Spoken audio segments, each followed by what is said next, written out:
Okay. Love y'all, boys. Love you. Love you. I go to war with every single one of you every game, all right? Love you, 1-7. Here we go. 1, 2, 3, 1, 2, 3. Win.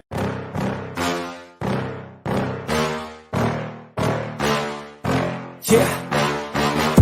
Please tell me that I can't, that I won't, that I fail, that I'll never make it out, yeah.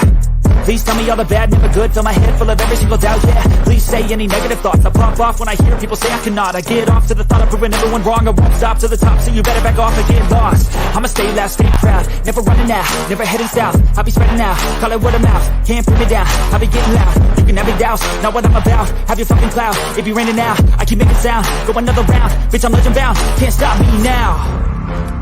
You don't wanna fuck with me, a slow burn like a disease. Just tell me that I can and show you things that you couldn't believe. Just tell me that I can. Just tell me that I can. Just tell me that I can. Just tell me that I can. It's showtime. Welcome to Friday Night Lights on the Mafia Sports Report. I am Tommy, and next to me is my main man, Mr. Mikey, also known as the Apex Man. Happy Friday to you, and happy Friday to all of Bill's Mafia. What is going on, Mikey?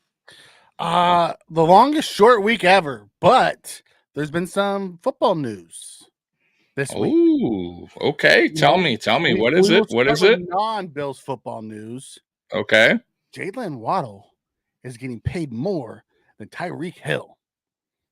Tell me how that makes sense. Make that make sense, Tommy. Just like how Josh Allen is like 10th and Patrick Mahomes. Right? Yeah, right. like 6.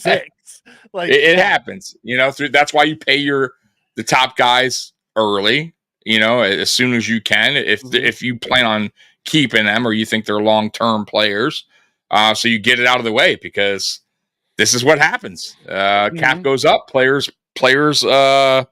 demand more money because they know the cap's gone up, and that's it. I mean, it is what it is. I mean, if you were to talk to players from 1980, 1970s and 80s and early and looking at the money now that players are getting, it's unbelievable.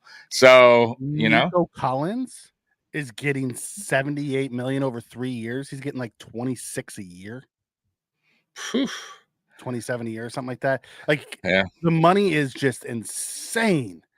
And the Dolphins have like $60 million tied up in 2 guys now. And they haven't signed their quarterback yet. Yeah. Well, they're gonna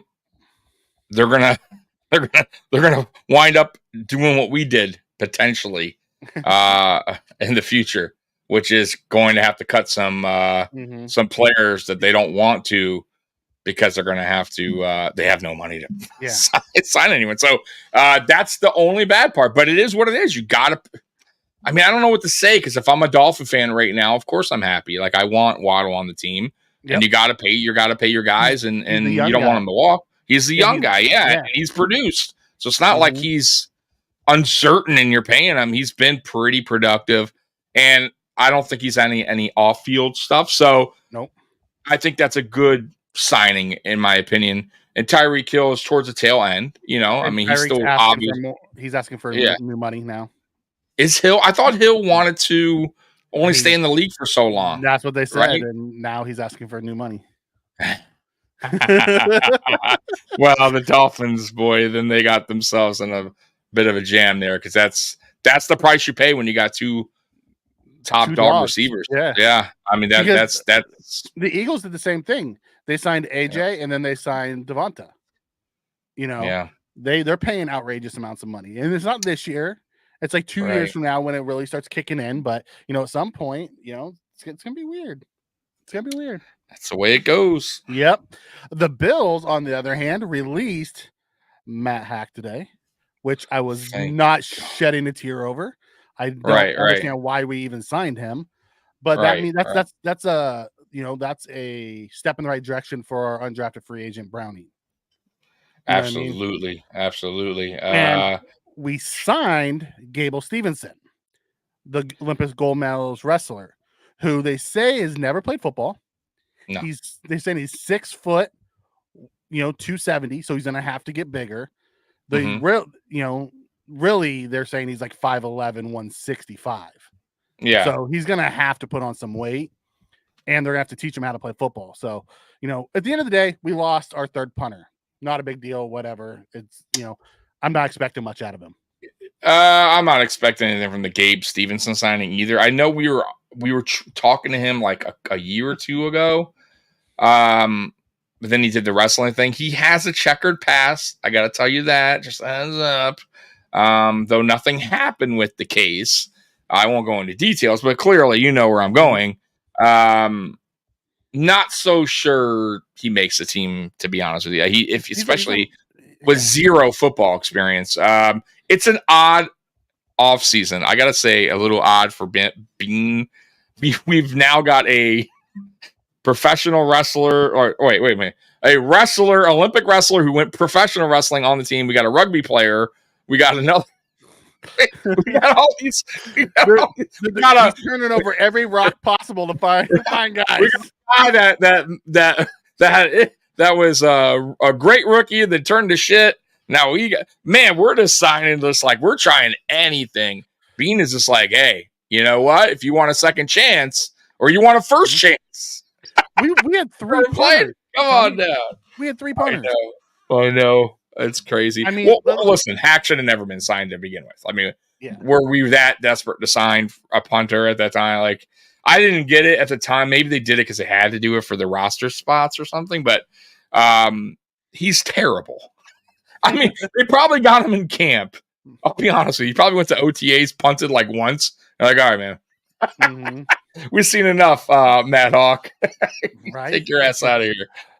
Yeah. I mean, that goes back to what was it? FS1.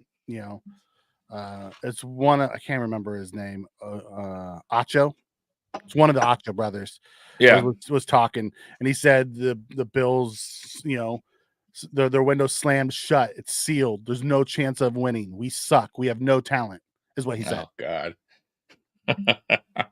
It's over. It's so funny to me, right? I'm like I said, freaking May. What are you talking about? Yeah, well, June technically tomorrow, but I agree with you. But once again, though, we've heard we're gonna go through this season, Mikey. I promise you. Mm-hmm. Again, like we will be at some point of the 2024 season. Me and you are going to have this conversation week 8. 9, about 10. Calm down, where we suck and the Dolphins and the Jets are, and then I'm gonna be like, calm down, pump your brakes, and then week 17 we're back in first place. We're gonna go right back. By the way, too, week 3-ish we're gonna have all the positive talk. Now prepare for that, right? Prepare for Sims to be doing his songs and praising Josh Allen, and then by some point of the season we're done and the coach needs to be fired. Like it's a roller coaster. That's the way the media works. But I think me and you doing this as long as we have now, we're used to it. Just ignore it, and we know the team. But like you said, we don't know. They don't know either. Yeah. What I know, and what you know, at least from right as we stand now, is the players that we have on this team that we've seen on this team, meaning like the players from last year or the year before. Khalil Shakir is on the rise, right? We know that. James Cook is a solid running back. He's not the greatest, but he's a solid running back, and he had a good season. Kincaid is trending up. Josh Allen is a top 3 quarterback, no matter what anyone says, possibly top 2, depending on who you ask. And our defense is still solid. So, and we got guys returning like Matt Milano and Bernard, who's trending up. So we have. I don't understand the Bills have all of a sudden just crashed and burnt.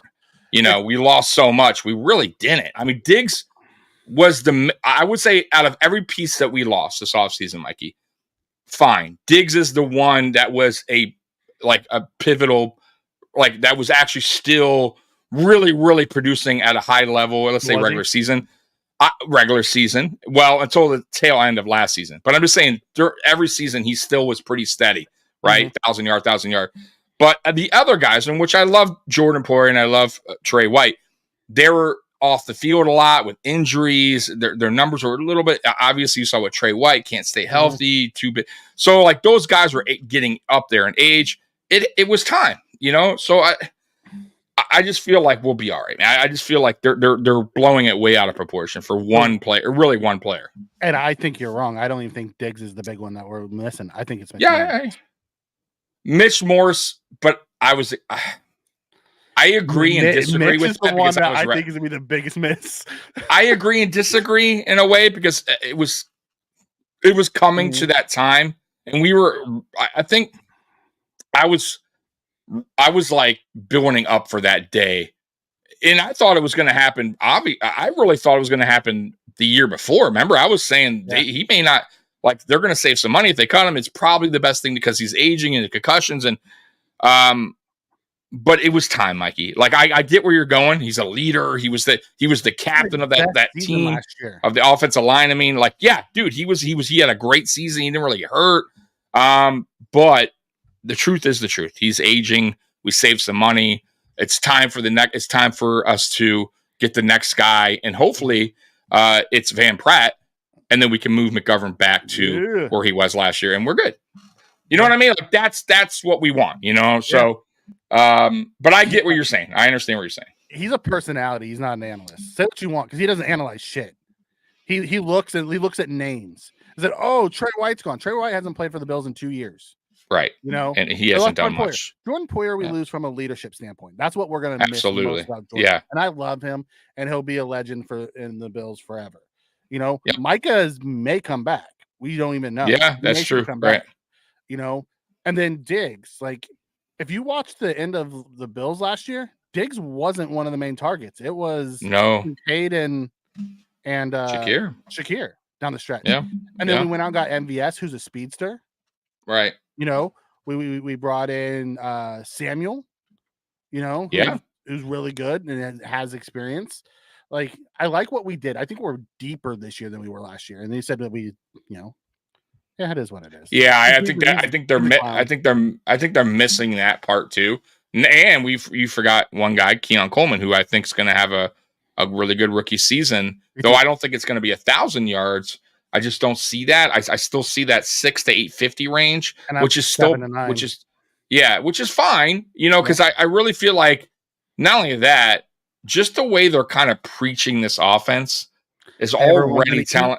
Yeah, it's kind of telling me that it may be one guy 1 week and maybe the next week. And we may both be wrong on Keon. Keon may end up with like 600 yards or 500 yards. That's done so many other things that he's had a really good year. He just doesn't have the numbers to put up.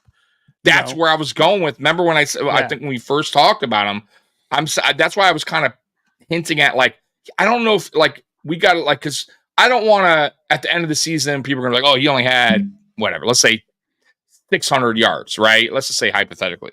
Oh, he had a bad year. I just think right now that way they were shaping this offense, I just, especially him being his rookie year, I don't know if he's going to be that, like, big target guy. However, I do think touchdown-wise, he may have a lot of touchdowns because of his red zone, ability to get up there and get it. So that might be at the end of the year, we might be looking at, he didn't have a lot of yards, but he had a lot of touchdowns. So that's production. Yeah. I just don't. I think Shakir, if anyone, and I'm talking about the wide receiver group, not Kincaid and the tight end group. I kind of separating him. I think he is the guy, at least for me, is the guy that might get the 1,000 yards. With Kincaid, I think Kincaid is possibly going to get the 1,000. It's going to be close, I think, and I think Shakir. I think they're going to be really both neck to neck in getting to that 1,000 yards. In my opinion, I could be wrong. I mean, I'm just kind of floating it out there. It could be. I'll be interested to see how they use Samuel, because Samuel has the untapped talent. It'll be interesting to see how these guys are used. So it's hard to do that without understanding what the offense is truly going to look like and how they're going to be used. Because don't sleep on Matt Collins as your wide receiver 5, who is a big body who can block and still catch the ball. And he's already like getting on coach's good side, right? Like, right? Like you can hear it all the interviews. Like he's already Josh loves him. Starting to become a leader. Like, and he's been here for what? Like, like week 1 to week 2 OTAs. Like, so that's a good sign. That's what you want. I think he'll be more of a special team player, but I think Chase Claypool, I still will say it. I think he's the dark horse. I think he's the guy that is going to surprise people. I really, truly believe that. And if he does step up and has himself a really good training camp and preseason, then I think we can really kind of get real excited to see this offense, because if he's clicking with Josh and he's really looking dynamic early on in preseason training camp, man, who knows? I mean, we don't. Geez, well, we've seen him have really good seasons before, so he's absolutely true low risk, high reward player. That that you sign. Like that's what you do when you sign guys like that. He could be nothing and just flame out and be gone, or he could have a really big year and or be somewhere in the middle. So it'll be interesting to see how all that plays out. Yeah, I also think Ray Davis, like I said before too, is a guy that is going to surprise some people. And by the way, great story with him and everything. What he's already doing in the city of Buffalo with adoptions and all that stuff like that. So good dude. Yeah, Tyler Bass hit a 70-yard field goal. I wish he would make the 42-yard field goal. And for the cats. Yes. Which so I'm back to liking him because I like anyone that supports animals and adoptions. So Bass is I'm back. Back with go Bass. Bass is cool. He went 6 for 6 and hit a 70-yarder in practice. Yeah, he was on my bad side. He was on my bad side for a while. Right. Yeah, let's make the damn field goals. White Towns comes in and says Claypool and Hollins are too similar. The Bills need more speed aspect with Hamler. I don't believe that. Claypool runs a 4.45. Yeah, Claypool's fast. Claypool is fast. And they're different. Hamler's smaller. He's fast, but he's a smaller receiver. They're totally different. What they do on the field. He's talking about Hollins and Claypool.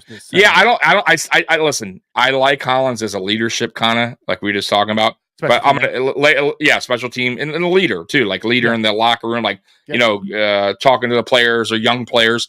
But let's be real here, Claypool and Hollins. If you compare the two, Claypool was way better football player. He may have had his issues with diva stuff and whatever the hell he was, doing in Pittsburgh, but like I'm talking about overall football player. Claypool is that guy. Like if he chooses to be, if he gets that. All about me stuff out, which seems like he has. No, he could be he's way more dynamic than Hollins.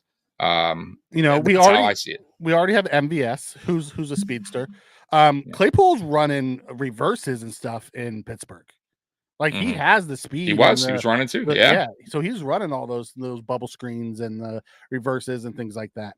But we appreciate your comment, White Town, Like, hey, it'll be interesting to see how it plays out come training camp, like all these different guys. The best part about it is, we have very few locks. You know what I mean? We have Samuel, we have Shakir, we have Coleman, we have Hollins. Those are really the 4 locks, I think. Because Hollins is a big lock from a special team standpoint. I think Hamler makes the team for special teams for returning. So I think he's I do. I do because I don't unless he's just really just not clicking with the offense in training camp and preseason at all, where he can't do anything but return, then he won't make the team. But I don't see that. MVS is got a foot in, maybe for wide receiver. I think they're going to test them. I think they're going to test both at that position because it's important. We know this. We've had issues with punt return for a while, right? And so I don't think exactly. That's what I'm saying. Like we need a punt returner. We need to get we've had those issues in the past where it's like who's going back there now, right? McKenzie, right? And we finally found one, and then he jumped on a jet ski, right? And smashed his knee up. So. Oh, you're talking about Hines. Yeah, I'm just saying, we had that guy finally, and I think that's why they signed him, really, too, because he could have been a little bit of piece of the offense, and the special team value, and then he ruined it, you know? Yeah. Rob comes in and says Keon and Claypool combined for 12 TDs. I'd be okay with that. Absolutely. You know, 8 for Rob. I'm buying. You know, it's gonna be fun. It's so different because every year for the last 3 years, we've kind of known who was going to be on this team, who was going to be in the wide receiver room. Outside of like you know, the end, like you knew Diggs was number 1, you knew Davis was number 2. Yeah, you know, and then it was like, okay, what cheap receiver did we bring in? You know, now we have such a wide open room. It'll be interesting to see how they fit all these together. And listening to Joe Brady talk this week, he talked about that. You know, it's his job to fit them all together. Not Josh not having to start his eyes with Diggs every time changes the game. Absolutely. It's going to be I think it's going to be a relief for him. I mean, at the end of the day, like once, you know, but I will say this though, you know, Josh has to really get with these receivers in camp and get that chemistry going. Because a lot of these guys are new. Now you still got your Shakirs, you still got your Kincaids that he's thrown the ball to, but outside of that, pretty much all new receivers. You get what I mean? So like he has to really start, because you know Josh, he's going to be looking for his security blanket most of the time, like his main guy or security blanket. So one, who's going to be the main, like is one. I still think it's going to be Shakir for now, because it kind of seemed that way towards the end of the season and into the playoffs. But now the question is, who's going to be security blanket? Is it going to be, you know what I'm saying? Is it going to be Curtis Samuel? Is he going to be the security blanket? Is it going to be Kincaid? Is he the security guy? You know what I mean? So like, I think that you're probably right. It's probably going to be Kincaid, but I still think he needs to get this chemistry going with these receivers. Well, they've had multiple. Hopefully they get it.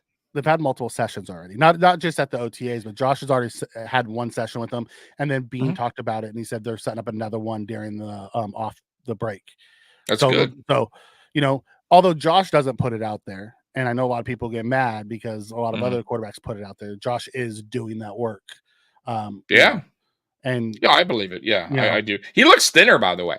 Like he looks like last year. I know he said he was focused and he seemed to, like, remember he was like, oh, but I think this year, maybe just like with the Diggs stuff and his, you know, like all that, like you can't, you know, Diggs' brother saying it was Diggs that made Allen kind of better. Like maybe he's taking that to heart and saying, hey, okay, Diggs gone. I'm still going to prove that I can do this without Diggs. You know what I mean? Maybe he's taking that extra effort to maybe watch what he's eating a little bit more in the offseason now. Because remember last year, he was on podcast saying, hey, I eat what the fuck I want. And then, you know, once football, so then I shed the pounds. Maybe he's taking a different approach this year. And remember, we talked about this last year, and I said eventually he's going to have to stop doing that because eventually you get older. It's not as easy to do that. You got to start taking care of your body in the offseason. Look at Ben Roethlisberger. He got away with that for a little while until he couldn't. And then he got fat. But the problem is he stopped too late. Right. That's what I mean. So like they caught up to him. It was a little bit too late. Sophia comes in and says Josh been eating super healthy. He said so. You also have to look at, you know, who he's around now. And Dion talked about this, you know, with his new girlfriend. You know, her dad's a nutritionist, and that's how she eats. You know, does it surprise you if he's spending that much time with her that he's eating healthy now? Right. It's only going to make him. I'm telling you, it's only going to make him faster, better, more focused. You know, because food sometimes will get you a little lazy. you know how that goes. I love food though. Scott, like a divorce, you only get in shape when you lose the one that you love. Yeah, that's right. That's right. That's hilarious. Sophia, does that mean Josh is whipped? Call it what you want, Spin.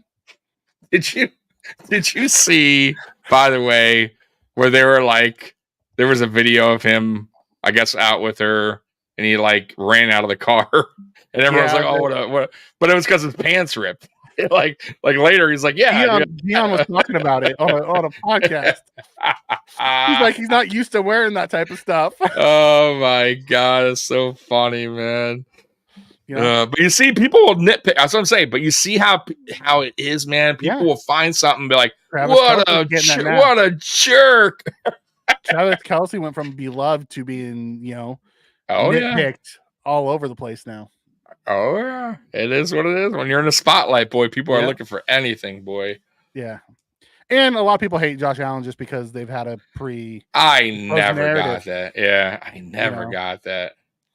It's like let it go already, man. Just admit the guy is good. Right? Not only that, admit the guy is good for football. Like he's fun to watch. Like you're a good human.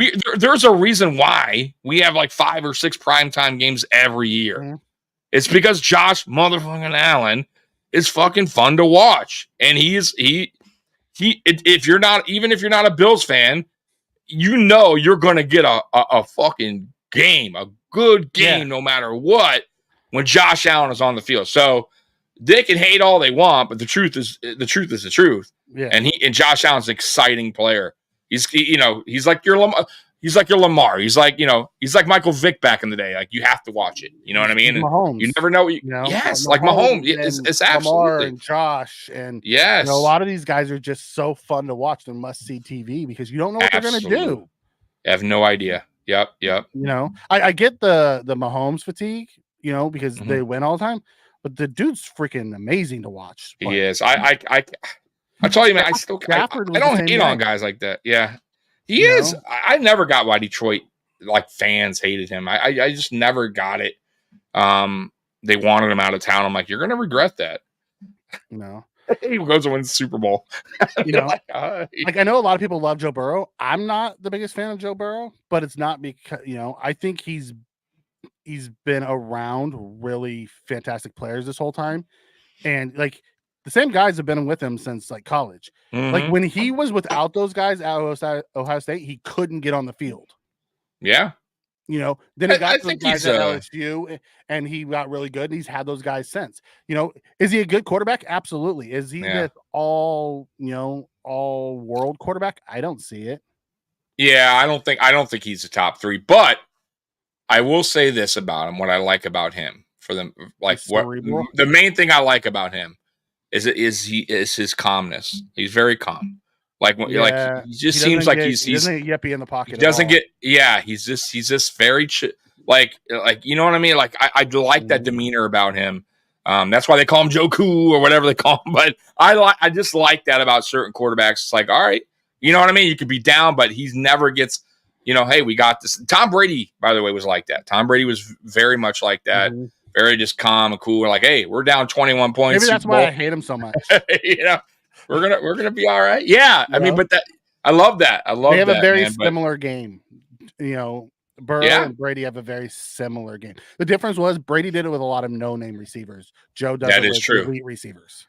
Very true. Very, very true. That's that. And you got to give Tom credit for that. Joe may be able to do it with no-name receivers. I don't know. He may. We don't know that. Yeah, we have no idea. He hasn't had to. He hasn't had to do it. So he hasn't had more power. More power to him. Yeah, it's Scott. How did the Jets get 6? They got 6 last year, too. It's the Aaron Rodgers effect. Yeah, that's all it is. But I still now. Did you see him limping? But I guess it was. It wasn't his key. Yeah, blister. Yep. Yeah, Y-Towns. Joe's really smart. He keeps his team in the best play possible. Yeah. You're right. That's probably the best way to say it. He doesn't make the stupid mistake. He doesn't. He gives he also takes what the defense is giving him. Like he has no problem with it. He has no problem with it. Josh gets trigger happy. He does. You got to let him unleash one. Otherwise, he won't be able to, contain himself. Right. Yeah. Yep. It's just the way. I guess having that sort of arm, you can't control it. I wouldn't. Yeah. Yeah. I'll be. Well, listen. So I will say this about his injuries. Uh-huh. I don't think he's like Joe Glass or anything. I think he's more like the Bengals' offensive line was terrible in the beginning, and it has been. And he was just getting. Remember Andrew Luck just got pounded constantly. He was phenomenal. Yeah, that dude could have been one of the best quarterbacks we've seen, but he just they didn't protect him, and eventually your body can only take so much. Yeah, he's like, I'm done being in pain. I'm done with this. Yeah, so he retired. Right as they started to build his offensive line, he retired. I know. Because he retired the year they drafted Quentin Spain. I think he was just Quentin Nelson. Quentin Nelson, yeah. But I think by then he was too hurt to. He was. He was looking out for his future too. You know, he knew, he understood. Mm-hmm. He wants to walk. Right? He wants to, move his neck around and stuff. So like, he was like, "I'm good, man.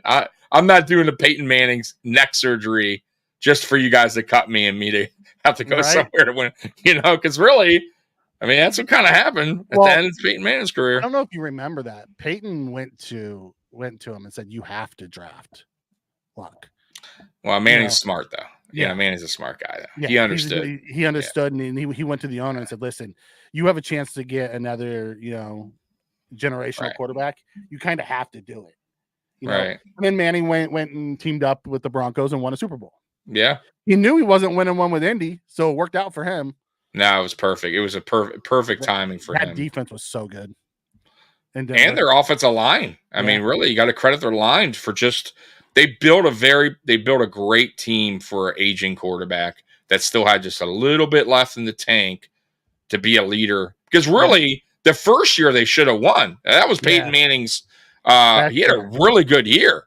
Yeah. But the next year is where he got hurt. They put a backup in. They barely got in the playoffs. And then they put him back in. He played like ass in the playoffs. He was not good.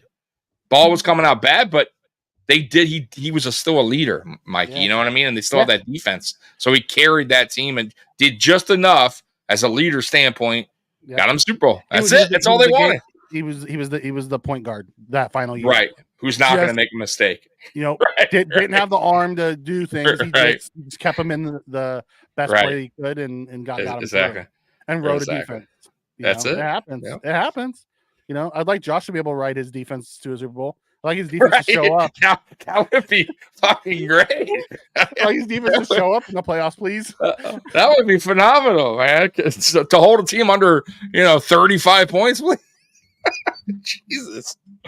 Yeah, Josh is always available. I mean, he had a partially torn UCL still playing, throwing. Yeah, bombs. he's a tough son of a bitch, man. He's unreal. Yeah, he is. It's crazy. That's why Rich Eisen calls him the Mandalorian. Yep. It doesn't matter. He just goes out there week after week. And some of these times he shouldn't have been out there. The last 2 years, he should have missed a couple weeks. Oh, absolutely. That UCL, I think he should have missed some time, like for sure. The play he chucked it like 75 yards. I know, but he played the very next week. Yeah. And he probably shouldn't have, but he knew. I think that was when we were kind of struggling. Case Keenan, too.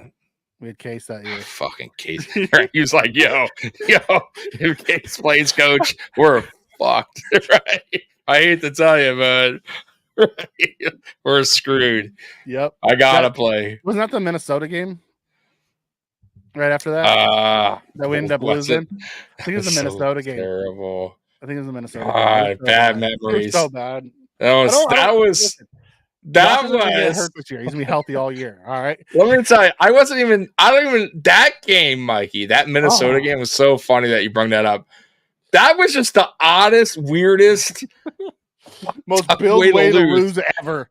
What dude? I'm like, what is going on here? I mean, it was crazy. Yeah. And I'm like, you know what? Yeah, this is exactly what we are. Like, we do the dump. Like, this is takes me back to the fucking early 2000. We lose dumb shit fucking games. Always, right? Like, we're all like, yep, it's going to happen. Here we go. So, Rob, who was the no-fly zone? Was that the Chiefs last year? Because that was one of the most elite defenses I've seen in a while. Like, say what you want about, the offense. That defense carried the Chiefs last year to the Super Bowl. Oh, they were really good. They were solid. So freaking good. Yeah, they were solid. Look what they did to the Dolphins, man. They had a fantastic secondary, and their linebackers were athletic. And then you had Chris Jones, who you just couldn't stop. No. Yeah, he was a beast, man. When you needed him to step up, he always did. He was as clutch as they come on the defense. And with Aaron Donald retiring, Chris Jones is probably the best defensive player in football right now. Yeah, I would say he's definitely up there, Mikey, for sure. Josh puts real fear in the hearts of the defense, and I love it. True, but the no-fly zone was better in run defense. Okay. I don't know who the no-fly zone was, so like I was at the I don't know what defense was named the no-fly zone. I don't know. I'm not sure. Yeah. I'm not sure about that. I thought the 49ers defense was pretty solid as they well. Got hurt, but they lost Hufunga Yeah. in the secondary, and then they lost one of their corners, and they lost one of their linebackers. They lost one of their defense. Like they could have been. Oh, the 2015 Broncos was the no-fly zone. Yeah, that 15 Broncos team was great. Oh, dude, they were electric, man. Electric. You know, Prime Vaughn, DeMarcus coming off. You know, like that team was so good. That team was so good. Tampa Bay and Ravens defense were the last truly elite of the defenses. Okay, Ravens, yeah. Tampa Bay, man, they had a really good defense too. Of the like really elite defenses. Dude. Tampa Bay won with Trent Dilfer. Yeah, dude. Or the Ravens won with Trent Dilfer, and Tampa Bay won with Brad Johnson. Yes. Ravens won with and their other quarterback, Flacco. Yeah, they won with Dilfer and Flacco. Yes. Matter of fact, they got Flacco like $100 million contract. What's wrong? Hold on real quick. Okay. Talk to the people. What's going on? I don't know. All right. Forgot the Legion of Boom. Oh, the Legion of Boom. The Legion of Boom was elite. You know, they led that Seattle team to a Super Bowl. That was you're right. That's probably the last truly elite defense was that Legion of Boom. Although I don't know, the thing about Legion of Boom is they were there for multiple years. I don't know with the Chiefs losing Snead if that defense can be as good this year. So we'll have to see how that works out because they were really young. And that San Francisco defense as well, with Hufunga coming back, and you know how they continue to build on that San Francisco defense. That defense could be another elite defense coming up as well. What was going on? I guess somebody's shooting fireworks out there. I'm like, is that gunshots? What is going on out there? Okay. Yeah. So we're talking about we forgot the Legion Boom as an elite defense. Yeah. Yep. You know, they were elite as well. So, anyways, let's jump into one of our topics, Tommy. We've been let's 40 minutes. We've been rambling for 40 minutes. Look what we do. Just talk about what the chat does. The chat talk about defenses. Right. All right, here we go. So, what we're going to get into right now is the 5 questions the Bills must still answer on offense, right? So let's get to that. Hold on real quick. Let me get to that one because that was the wrong one. All right, let me get to that one. Let's get to the share screen here. Who's on your coat? Is that McDermott? Who's on your sweatshirt, Tommy? On my hoodie? Yeah. Who's on your hoodie? You know who it is. It's Josh Allen, man. Okay. Tommy wears that because he knows how much I hate that video where he says, okay. He knows that. I'm gonna have to put you on timeout. All right, so 5 questions. All right, yeah, 5 questions the Bills must still answer on offense. All right. Are we gonna by the way, we're gonna go through them? No, we're gonna go through them. Okay. So what I do normally, Mikey, because I'm sure you watched this before, but I'll tell. So what I normally do on videos, and I do this during the season, I go through what they are saying, and then I kind of I kind of give my own thoughts on what the article is saying. Okay. So we're going to run through it. By the way, me and Mikey haven't read this yet. I normally do read stuff, proofread before, but we're going in this with you guys.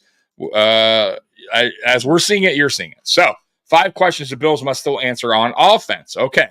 So the first one, what is wide receiver Keon Coleman's role? All right, Mikey. So that's what they're saying right here. If you want, I don't know if you don't have to necessarily read it, but that's up to you.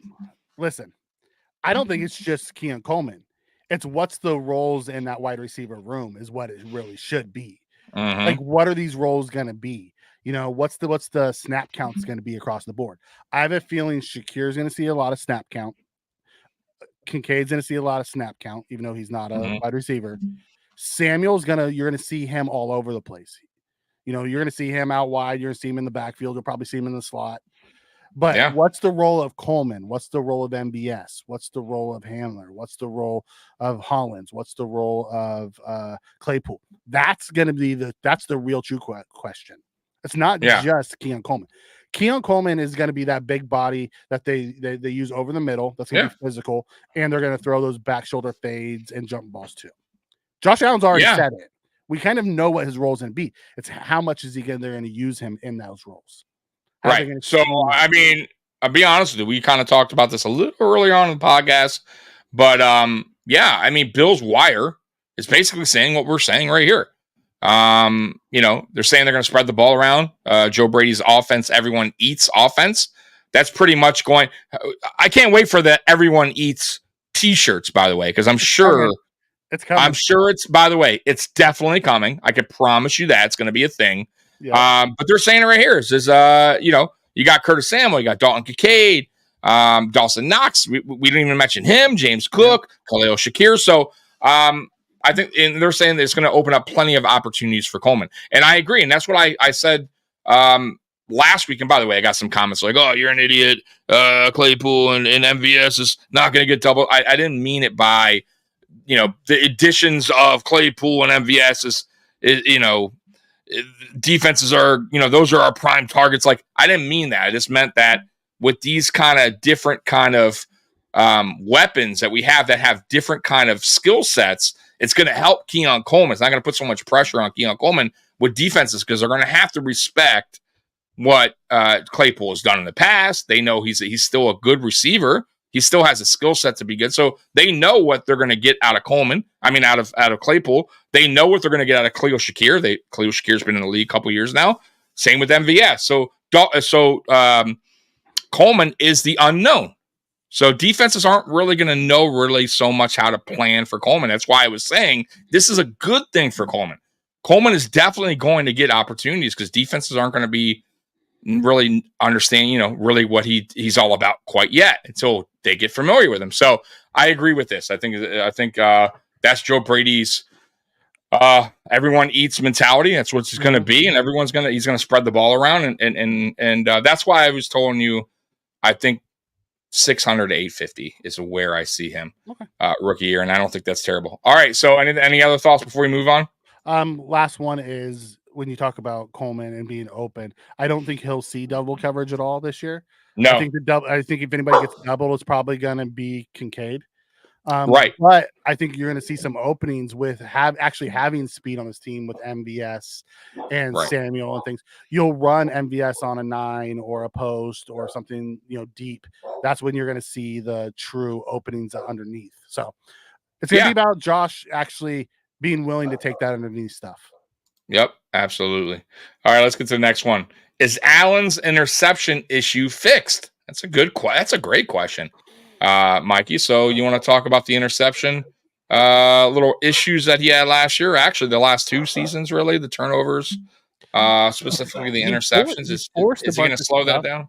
I don't know. It depends. It goes back to where you start your eyes. We talked about this a lot over the last year. We're like, this guy over here was wide open, but Josh was starting his eyes over on the left. Obviously, he had keys to read the left to right. And that's why he did what he did. Some of the interceptions were, just throw it up and try something on 3rd and 18 and it ended up being a punt. That's fine. Right. Some of them were the drops of the receivers that went into people's hands. Now, Josh had some boneheaded throws. Yeah, I think the first week especially. I also watched a ton. Yeah, the first week was really first bad. Game. Yeah, but I also watched a ton of Gabe Davis not fighting for the ball. Oh, a ton. And not only that, we mentioned it last year, the communication between Gabe Davis and Josh Allen was just it was weird. It was just out of the blue, terrible, because the year prior and even the year prior to that, they had good communication. Like I never really thought that would happen because they were so good at. They did not read the field the same at all, and they did not. It was like he was going one way. He was going, and you would think that would have got fixed after the one game, right? Like when it first, the one game, right? The Eagle game, but no, it didn't. It continued on. It's funny because Josh throws the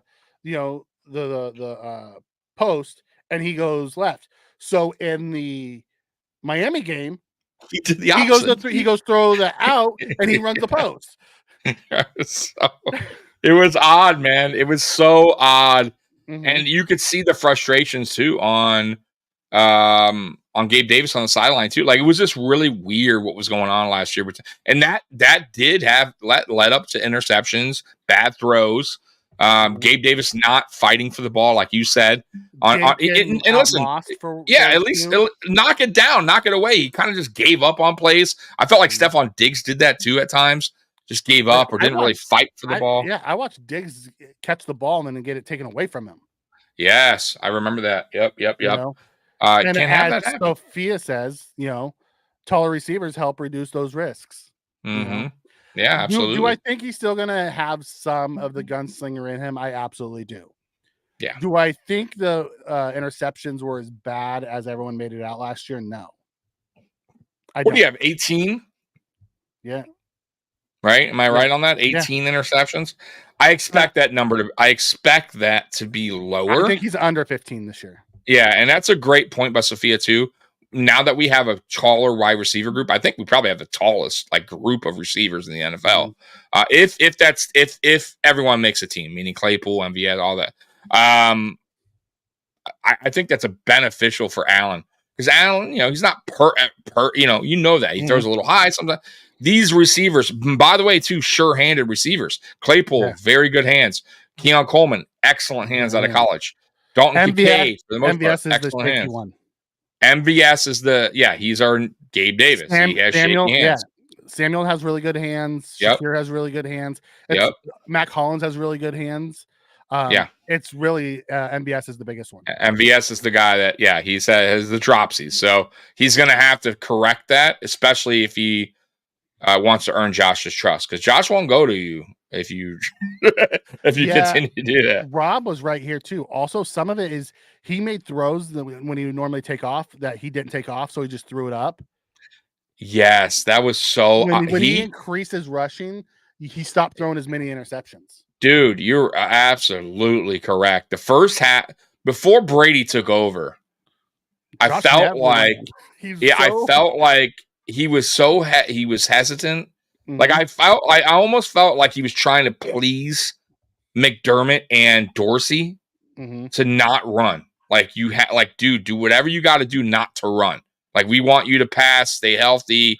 Like, I think I really, and then I think eventually when they let Dorsey go, McDermott was like, fuck it, Brady, just have him be Josh, right? Like, it's not working, right? Like, this is not his game. Like, you got to let him be a little free. Not worry so much. He wasn't going to run, but they also didn't scheme guys open. Like, it was a really, bland offense. Like, there was no motion, there was no nothing. So, the second Joe Brady came in, you saw motion like crazy, and they started scheming guys up. So you saw less of that type of stuff. So and we had, we really did not have a security blanket last year. Kincaid's rookie year he wasn't really that guy right away. You know what I mean? Diggs was supposed to be. Yeah, well, Diggs was the one. I'm talking about when Diggs not available. It was always Beasley. It became Shakir down stretch. But I'm saying, like, in the beginning, when that rough patch that we were going through, we've always had that out, right? Like, play broke down. It was usually Cole Beasley. Like, that was always it was Beasley's role. When Beasley left, in what was it, 2021, 2022? That's when, remember, we were didn't have that, and then we got Cole Beasley back. Remember that whole season when we didn't have when we got John Brown back, Cole Beasley back. Yeah, we brought him both. Yeah, because we were desperate, right? Like, Josh needed that security blanket. So who's going to be? Yeah, so I felt like last year that also hurt Josh. Like, when plays broke down, no one was there. Like, that was normally there for him. So this year will be different, hopefully, with, like, I think Curtis Samuel could be that guy with his quickness. And if he gets on the same page with Josh, obviously Kincaid could be that guy as well. But also 2 yards after catch. Like, Khalil Shakir could be that guy. Like, there's guys that are going to step up now. Big yard after catch guy. Absolutely. MVS is a yard after catch guy. Claypool's a yard after catch guy. Like, all the receivers that we brought in are yak guys. Right. The other guys were catch the ball and get down, guys. Yeah. Like even Diggs, like Diggs would if he saw an opening, he would go. But if he didn't see any type of opening, he just dropped to the ground. He just dropped to the ground. Yeah. Cole did. Beasley did the same catch thing. And fall. Cole's catch and fall. Coach, catch and fall. A few times he won it. He'd fight for extra yards, but for the most part, he didn't want to take the hit. Nope, it was a catch and fall. It was also the end of it, towards the end of his career. So. All right, you ready for the next? Let's do it. All right. Will Dalton Kincaid take the next step? Yes. Absolutely. I agree with that as well. I was listening to Cover One today. I think it was the Greg and Aaron. So I think it was their Wednesday night show. I was listening to it today while I was at work. And Greg said there's 380 attempts that have been vacated. That's including what Kincaid and all the guys who were on the team last year got. And there's 380 more. You're telling me that some of that's not going to go, some of those targets aren't going to go to Kincaid? Like, no. Right. You know, you're going to, you're going to see him take the next step. Absolutely. I believe that too. We said it last year. Tight ends, normally rookie tight ends don't, he had a great, unreal. I thought he had a really good, I thought top 10 all time for rookie tight ends. Yeah, no, I thought he was really, especially when he got the opportunity. I felt like we kind of, when Knox was in there early on, I don't think it was. They brought him along slow. A little slow. They didn't really. They everything was short and underneath, and they didn't really open up the tree for him. The route tree. They still didn't at the end of the year either. Like really. I felt Brady helped out a little bit, but you're right. I still felt they were a little bit hesitant. He did make that one drop or what was it, interception or he fumbled. That was a key fumble.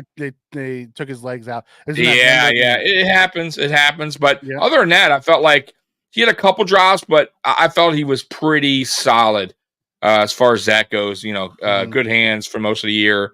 Didn't fumble much. So I thought his blocking got a little better too down the stretch. Especially when we moved him into the slot and let him block the DBs versus the DBs. Yeah, exactly. It was a lot better.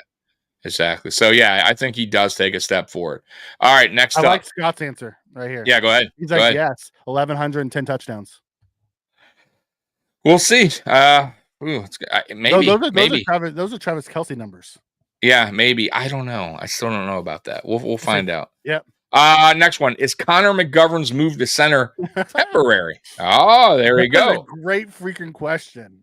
I think the Bills' plan was to have Connor McGovern, but you've heard Joe Brady talk about it. You've heard Brandon Beane talk about it.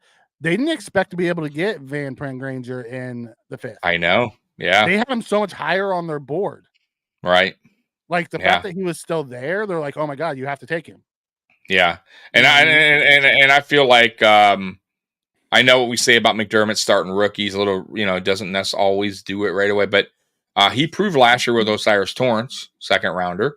If you earn it in camp and preseason, you're going to get the job. And Osiris Torrance won that, beat out Ryan Bates. Ryan Bates not even on the team anymore. Van Pran can definitely do that. He was a solid center in Georgia. And I think it would be best if he did. Like, it really would be. Like, I really feel like that's their hope. It's going to be a Torrance for him because if he shows out that he could be that guy year one, like he could beat out McGovern and be the better center. Perfect. You put McGovern right back next to Deion Dawkins where he was last year. Everyone's comfortable again. The line is exactly what it was without Mitch Morse, but now you got a younger Mitch Morse there. You know what I mean? Younger, bigger. What? Yeah. I bet you those quarterback sneaks, he'll go up the middle behind Granger and Torrance. Yes. So I think we all, as Bills Mafia, should be rooting for Van Pran to get that job, to earn that center this year, because that would be big time for the Buffalo Bills offensive line. All right. Any other on this before we move on? Can you imagine that outside of our right tackle, our offensive line would be set for years to come if that was the case? Absolutely. Absolutely. Because McGovern's still young. I mean, he's still young. And Spencer 26. Brown now. Spencer Brown's still young. Now they got to have to figure out what they're going to do with him with his contract, by the way. It's coming up. Because if he has another good year, they're going to have to figure it out. They're going to pay him. They're going to pay him. They have to. You can't let a good offensive lineman walk. Yeah, we're going to have good we're going to have money again next year. Yeah, no, I know. I'm just saying, you can't let a guy like that out the door.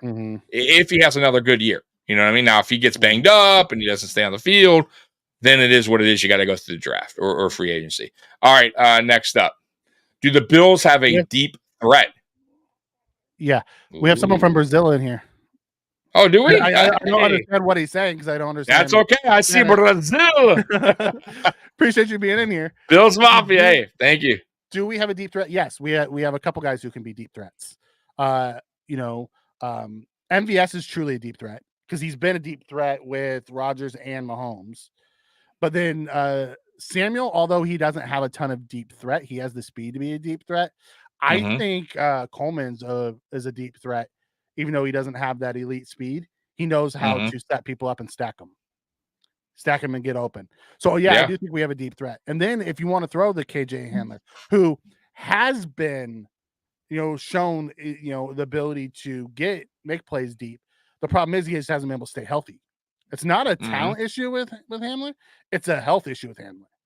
Yeah. If he's healthy, there's a chance that he becomes that one of those last guys. And then don't forget Claypool, who was a deep threat in Pittsburgh. Exactly. I like what they say here too. It's worth noting the Bills upgraded another area with their X receivers. All are taller, giving Allen some bigger targets. The depth at the Z group boasts several players at 6'4", MVS, Claypool, Hollins, shorter if he makes team. Shavers, who we don't talk about much, are the same height. Dawson Knox, Dalton Kincaid. In fact, 6'3" Keon Coleman is the shortest player in the group.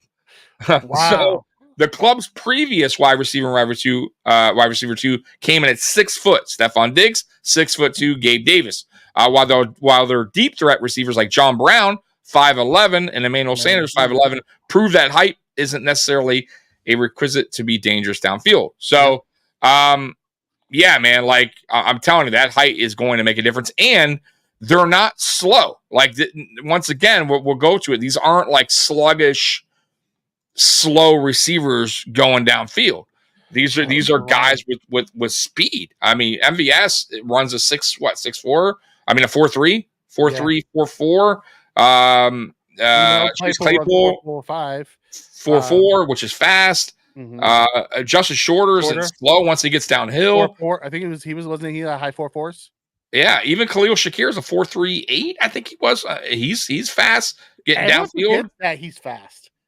Yes, because he's such a good route runner. Sneaky fast. He's sneaky fast. Yeah, he's sneaky fast. Samuel was a 4'3" guy. Curtis Samuel's a 4. I totally forget. You're right. Hamler's a 4'3" guy. So we have plenty of speed. People that say, "Oh, we should." Wasn't Hamler? When you look at the roster, we got speed and height now. Or was it? It was like high 4'2", low 4'3".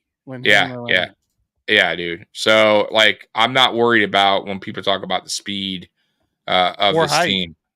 Or height. Yeah. Definitely height. We have a true basketball lineup in there. We have all the different type of skill sets you want. Yep. Which is awesome. Yep. All right, so guys, we're going to shift this now. By the way, Scott answers yes, and go ahead. Claypool are your deep threats.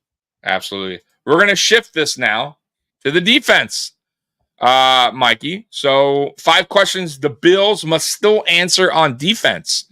All right, let's get to it. Here we go. First one. Who will call plays on defense? Absolutely. I think it's going to be our new guy. Babbage. I think it's going to be Babbage. I don't think McDermott wants to throw that on him right away. He wants to see in the preseason kind of how he does before he fully gives it to him. Because I think he learned with Dorsey, just because you're a coordinator doesn't mean you know how to call a game. Right. I love Dorsey. He called a lot of plays. I don't think he set a game plan up correctly and called, he just called a bunch of plays. He didn't really set things up.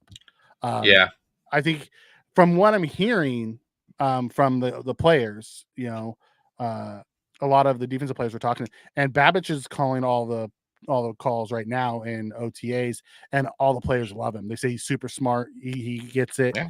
So maybe he's just one of those guys, and McDermott takes a hands-off approach and just works on the game, but he wants to see it done in a game setting, not practice. Yeah, I mean, he's McDermott says there in the article, he's a good coach. He's developed players, and that's why he chose him to be DC. Also, too, I will say this: I think McDermott understands that last year doing both is not fun. Problems. It's not fun. Yeah, it wasn't fun.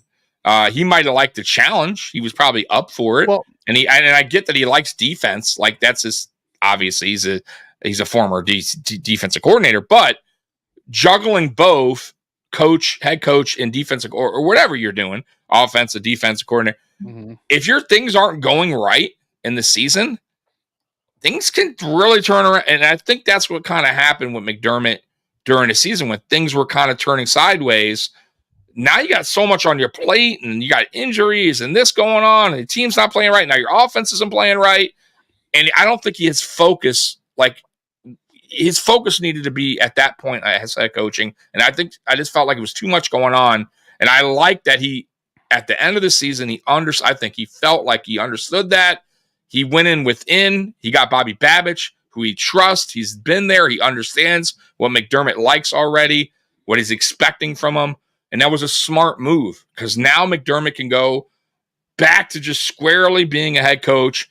And he also brought in Mike Perry, who we talked about last week, who can now also help him as a head coach get better at challenging plays and tell him, hey, this is what you need to do. Game look for day stuff. Yeah, so like being back to a coach for him, because I think McDermott is a good coach, but he's not quite. I still think has some things he really needs to work on, and when he was doing both, I don't think he could. It just wasn't.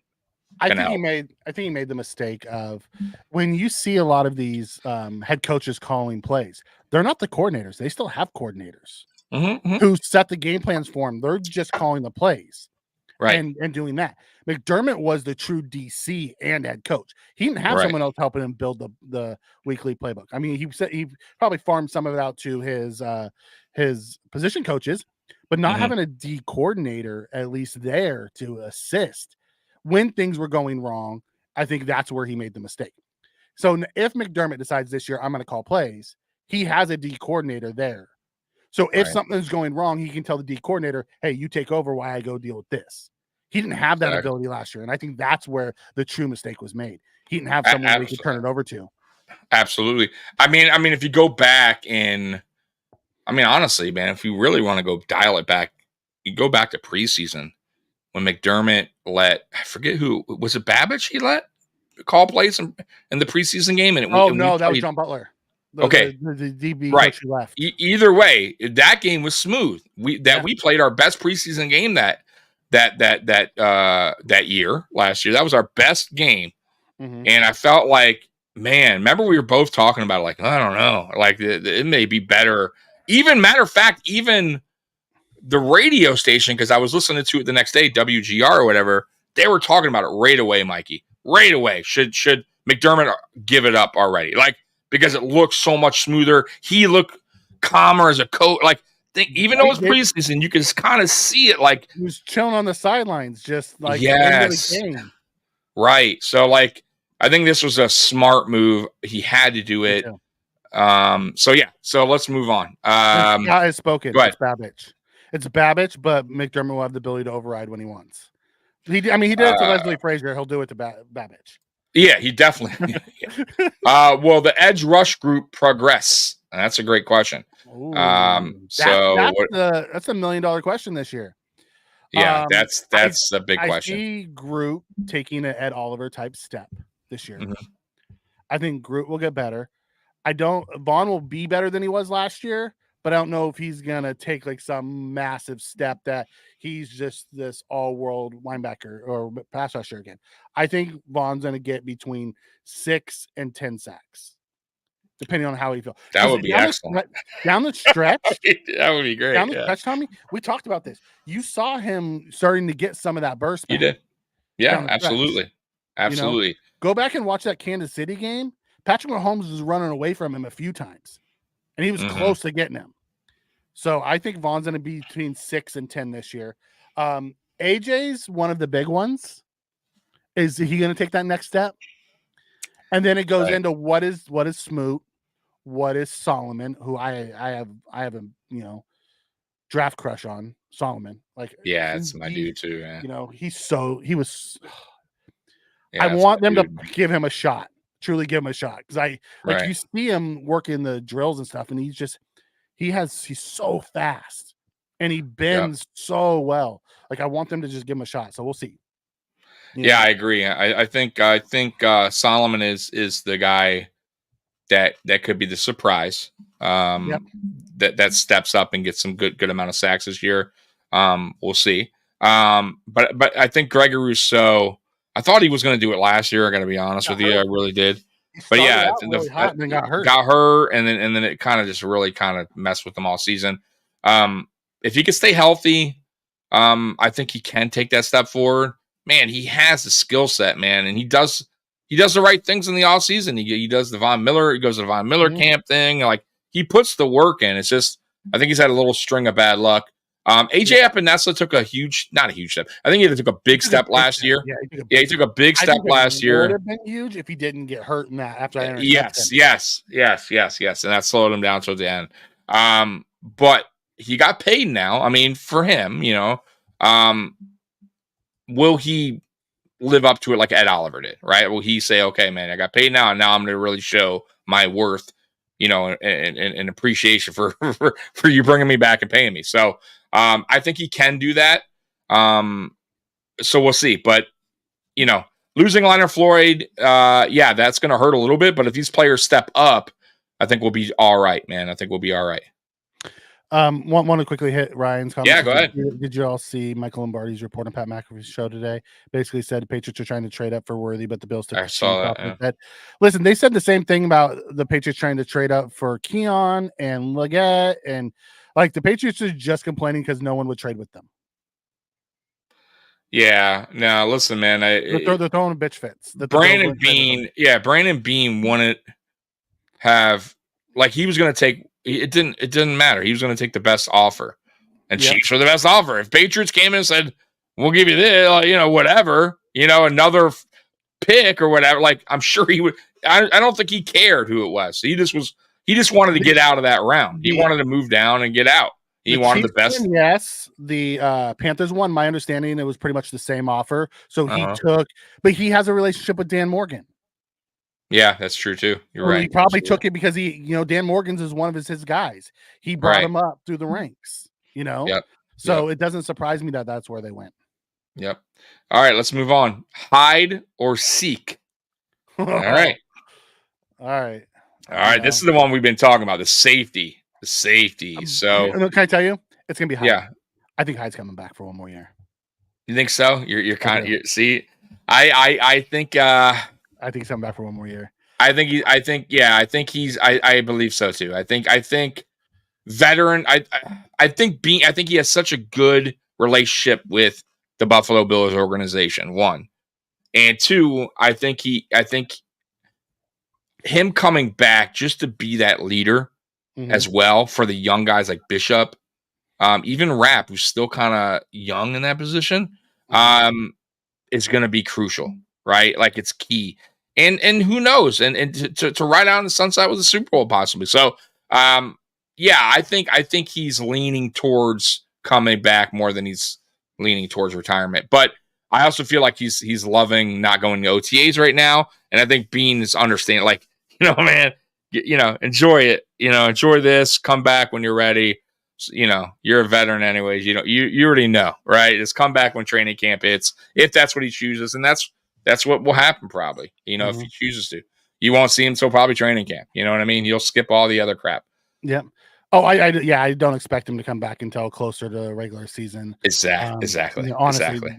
There's no reason why put the extra hits on his body during training. You know what I mean? Like, take it easy. He knows what to do. He's a veteran. He stays in shape. Probably bring him back once the preseason starts. Maybe that's what I do, and then to give him a chance to ramp up and get ready to play.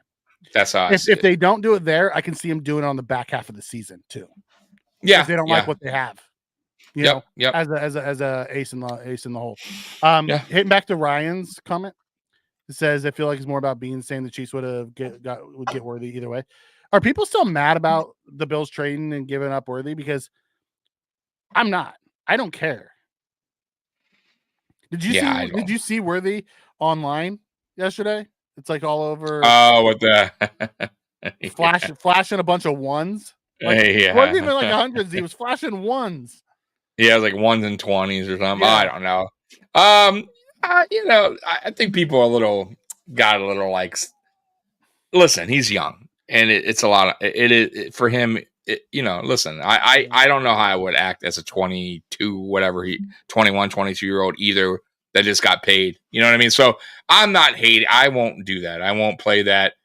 He's immature. Like, I think almost every player, right? When I say that, and not every player coming out of college is immature, but I mean, even Keon Coleman is a little immature in a way. You know what I mean? Like, so we can't, because they can nitpick and say, "Oh, look at him," and so. No, I'm okay. I'm really not. I don't think that for me, that doesn't take away anything from him as a character. You know what I mean? Like I if I'm a Chiefs fan, I'm not worried because of that video. I'm more worried about his drops in college. If I'm a Chiefs fan, I'm more worried about his drops, and I'm more worried about his height, his weight. Yeah, he's some very small dude. Like, he's a very small frame, and this is the NFL, man. These dudes are gonna come and bring it, man. And I don't vicious start to the year with some heavy defense. Yeah. So I mean, that's what I would be worried, not about that TikTok videos. To hit Ryan's last comment here, talking about we handed them. We didn't know who they were going to take. We had no idea who the Chiefs were going to take. There was offensive linemen on the board. They still need a left tackle. There was other wide receivers. Leggett was still on the board, and Coleman and all these guys were on the board. We had no idea they were trading up for Worthy. And you don't know. We didn't care if they took Worthy because we obviously didn't have him high enough. Otherwise, we would have taken him there. So it doesn't really matter. Yeah, and I feel like they felt like Coleman was their guy. Listen, Coleman was the guy. I truly believe that going into the draft, they were never going to draft in the first round. They were sold on Keon Coleman from the get go, really, from meeting with him, seeing his tape, talking with him, whatever. And their plan was to get out of the first round and get what you can. And they got their guy. At the end of the day, they got what they wanted. They got Keon Coleman, and they knew that the Chiefs or the Panthers weren't probably going to go after Keon Coleman because they probably had most people had Coleman going in the second round going into that draft. So they were, listen, I'm good. I'm totally good with it. I did a video. I was good with it. Yeah, they got back into the third round, which is what Bean's plan was from the beginning, and they ended up getting a really good 3-tech out of it. So I'm absolutely good with it. Hitting on Scott, he says we were 4th in sacks last year, I believe. Question is, do we have enough firepower to grow and sustain without Floyd? I think the real question is, are they going to it's not what they're going to do in the regular season. Are they going to show up in the playoffs? Because that's where we struggled. They haven't showed up in the playoffs. Right. Is this the year our pass rush actually shows up in the playoffs? Right. Yep, I'm with you there. I mean, will they? Oh. Yeah. That's the $1 million question, man. It's really been the problem since McDermott's been the coach. I love McDermott, but we've talked about this. The defense just falls flat when it's needed the most. So hopefully you get guys in here this year, like Solomon, like Von Miller back. If Von Miller can get back to at least close to what he was when he first came to Buffalo, and McDermott could trust those players when the game is on the line instead of playing this soft zone. Can the players trust McDermott when the game is on the line? That too, right? Absolutely. So, but we'll see when that time comes again. Right now, it is what it is. So, so the last one for that question was Scott came in and said, he's in the other camp. He thinks he retires at most. He's the Klein fill-in for the playoffs. he doesn't think Hyde comes back. I think it's 60-40. I'm not super sold he'll come back, but I think if I had to guess, it's like 60-40 he'll come back. But if he doesn't, he doesn't. Look, man, we got a leader, we got a veteran in Edwards from KC who's a Super Bowl champion. I'm not saying he's a champion. Yeah, he's not the greatest safety, but he's a good safety. He's a solid safety. Taylor Rapp, we saw what he could do. He's a little out of control at times, but and then we have Bishop. And then we got Bishop, who Teron Johnson is just gushing over. Yeah, and he seems like he's the real deal. But we'll see when the game time starts. But so even if he doesn't come back, I don't think it's anything to be too concerned about. All right, step forward, back, or stand their ground. Talking about the defense. So, what do you think? I think they stand their ground. I don't know if we step forward this year. Okay. As we have some new players in there, but I watched McDermott use duct tape last year and keep us in a top 10 defense. I think we stand our ground. We stay top 10. Yeah, I agree with that. And they said the same thing.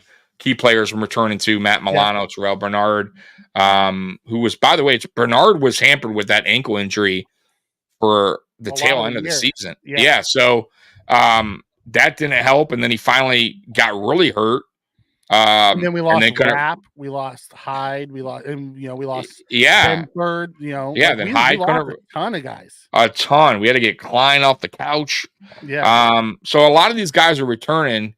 A young Bernard who's going to be healthy, ankles good to go.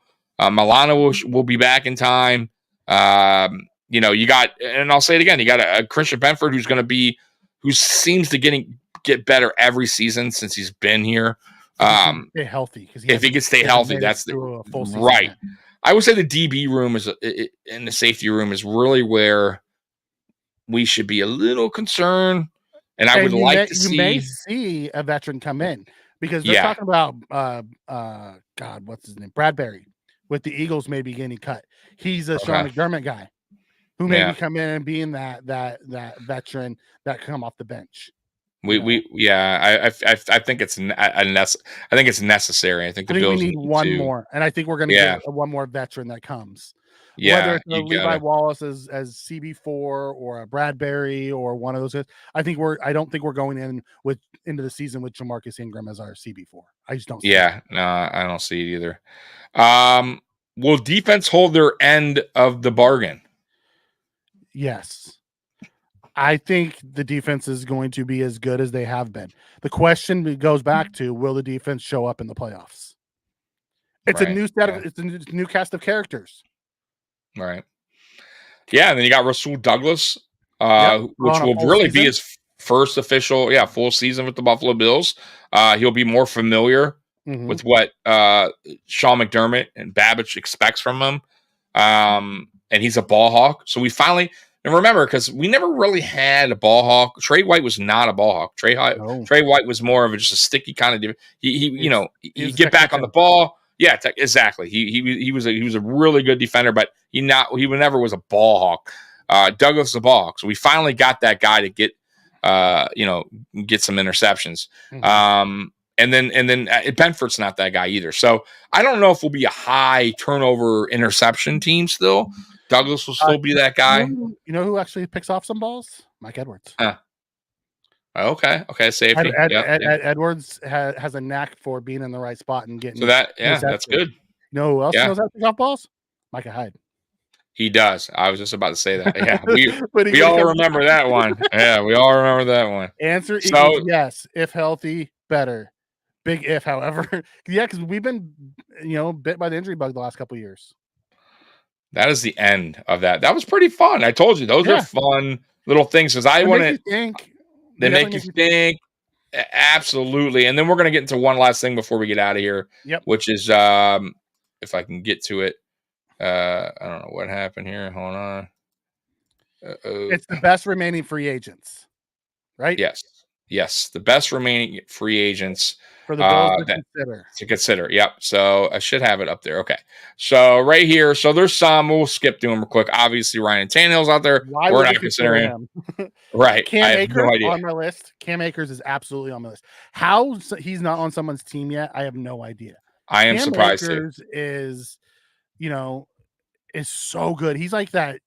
Like if we didn't draft Davis, he was the guy I would have wanted as RB2. Absolutely. I still agree think with you. We should bring him in and let him battle Johnson for RB3.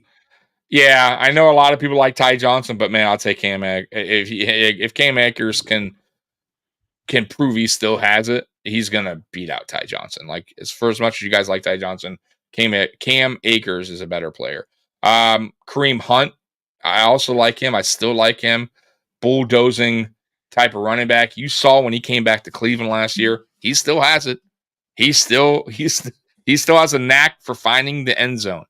Like that's the one thing we still struggle in, right? Running backs can't get in the fucking end zone. Right? After watching him last season, it looks like he's kind of fallen off the train a little bit. I still think he has that knack for the end zone, though. I do. I get it, but I didn't see anything that fall like off. He was struggling beating out Jerome Ford for carries. I want to hit on Ryan's go ahead real quick. You're talking about Worthy. You said we still hand him. Listen, we didn't hand him shit. They paid a hefty price. They gave up a 3rd round pick to move up. And we wanted the 3rd round pick. So they paid for their guy. We didn't hand them their guy. They paid for their guy. If we would have traded back for nothing, we would have handed it to them.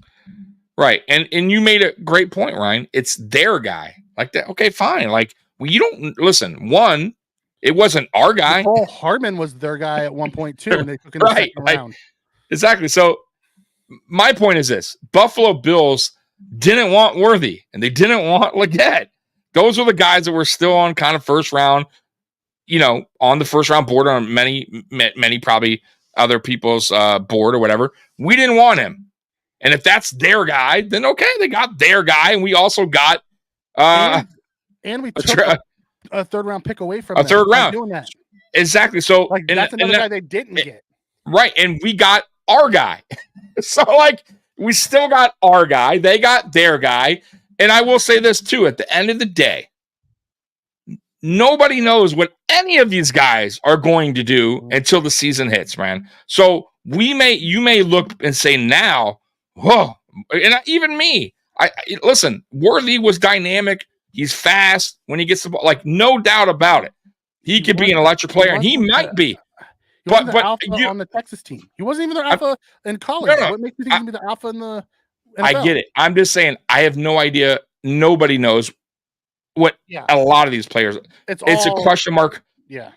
It's a question mark for everybody. So just because they felt like it may not work out. And by the way, they've had receivers that they drafted. Mikey just said it, that did not work out. And we've drafted receivers that didn't work. Like it happens. So, we wanted our guy and we got it. They wanted their guy and we got a 3rd round draft pick because they wanted their guy. So I listen, at the end of the day, we'll talk at the end of the season. And I've been telling people this. Listen, if Worthy balls out and for some reason Keon Coleman is not who I think he's going to be, and he's just not that dude, then okay, we can have that conversation of, was that a smart trade, right? Did we lost out on a player that could have been this production, right? That gave that kind of production. But right now it's way too early to do that. And right now, if we're going to talk about it, was that trade a good trade? I would say yes, because we got a 3rd round and we still got our guy that we wanted all along. He comes back. And listen, you got to feel how you want to feel, Ryan. It's fine. I'm not trying to crap on it. You make some good points. You say the Chiefs drafted a higher ranked consensus safety with a 4th round pick. Consensus said Josh Allen wasn't supposed to be, where he was at. They consistently had Baker Mayfield, Josh Rosen, and Sam Darnold all ranked above Josh Allen in that draft. He turned out to be better than all of them. They consistently ranked, John Ross as the best receiver when he came out. He wasn't anything. So the consensus. I forgot about John Ross, right? Yeah. The consensus around the pundits is all a crapshoot. Like I don't look into that. Absolutely. At the end of the day, Brandon Beane took the guys that they wanted, and I trust that he's hit more than he's missed. So I'll take. Matter of fact, and I'll say this before we move on. If you go back to any draft, go back to 2022, 2021, 2019, well, it don't matter, any year.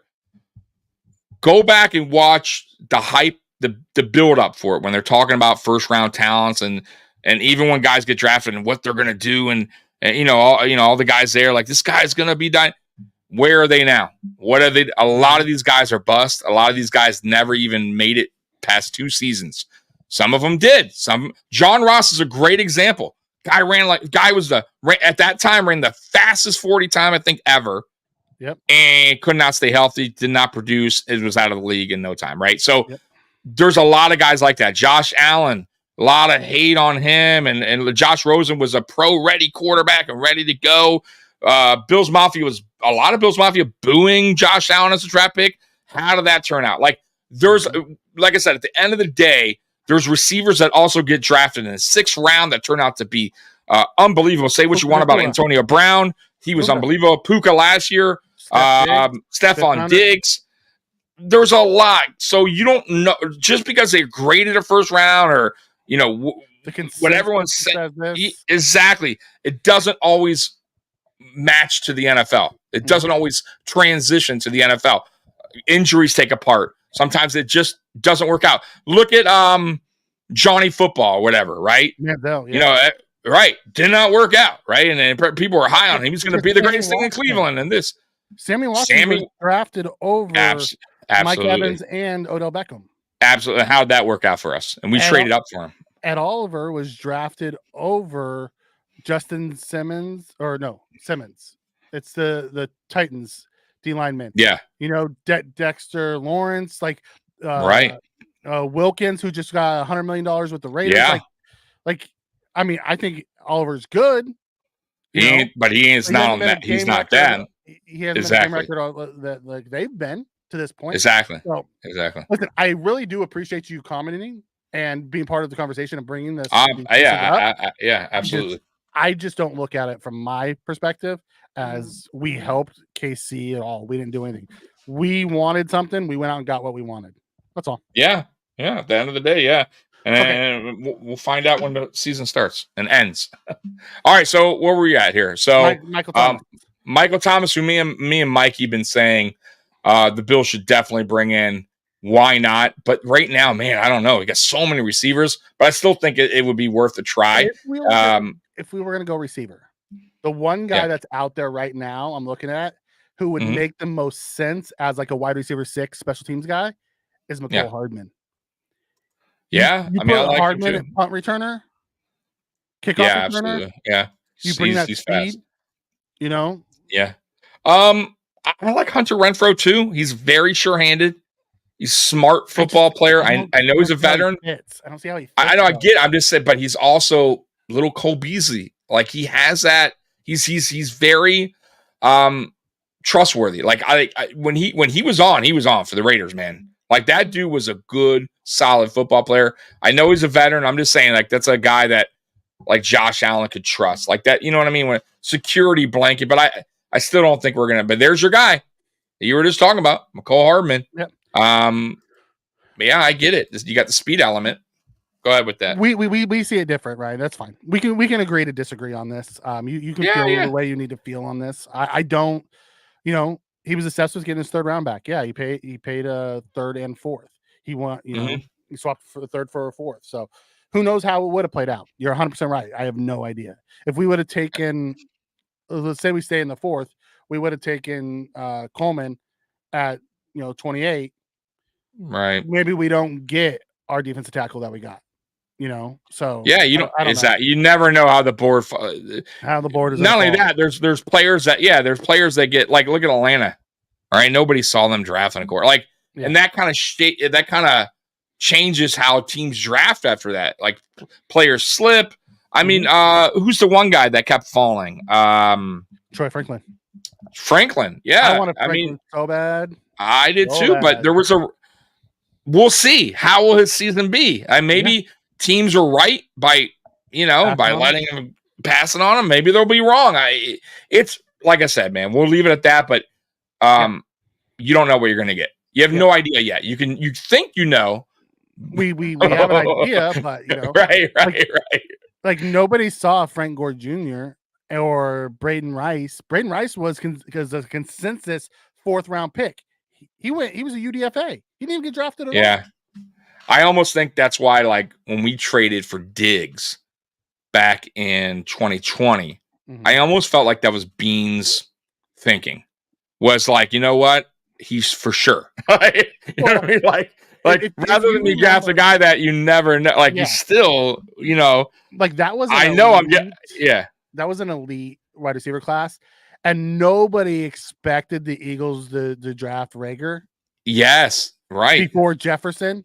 So like in the succession of how they were being drafted, we shouldn't have even had a chance for Jefferson there. Absolutely, you're right. Yeah, absolutely. So they probably saw that too. He looked at the board, but my point is as well that I just felt like he knew he was already a true number one, right? There was no question about it.